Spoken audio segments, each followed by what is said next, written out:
വിശുദ്ധ വാരാചരണത്തിന് തുടക്കം കുറിച്ച് ലോകമെങ്ങും ക്രൈസ്തവ വിശ്വാസികൾ ഇന്ന് ഓശാന ഞായർ ആചരിക്കുകയാണ്. സംസ്ഥാനത്തെ വിവിധ പള്ളികളിൽ പ്രത്യേക ഓശാന തിരുക്കർമ്മങ്ങളും കുരുത്തോല പ്രദക്ഷിണവും നടന്നു.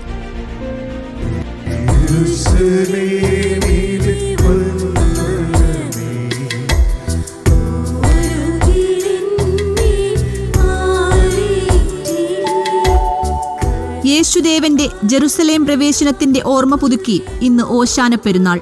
ലാളിത്യത്തിന്റെ സന്ദേശവുമായി കഴുതപ്പുറത്തേറിയെത്തിയ യേശുദേവനെ ജനം ഒലീവിലകളുമായി വരവേറ്റതിന്റെ സ്മരണയിൽ കുരുത്തോല പ്രദക്ഷിണം.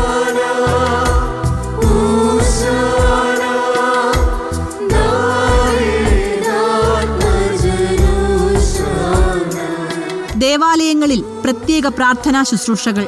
തൃശൂർ ലത്തീൻ പള്ളിയിൽ നടന്ന ഓശാന ചടങ്ങുകളിൽ കേന്ദ്രമന്ത്രി സുരേഷ് ഗോപിയും പങ്കെടുത്തു. സഹനത്തിന്റെയും ത്യാഗത്തിന്റെയും സന്ദേശം നൽകുന്ന വിശുദ്ധ വാരാചരണത്തിന് ഇന്ന് തുടക്കം.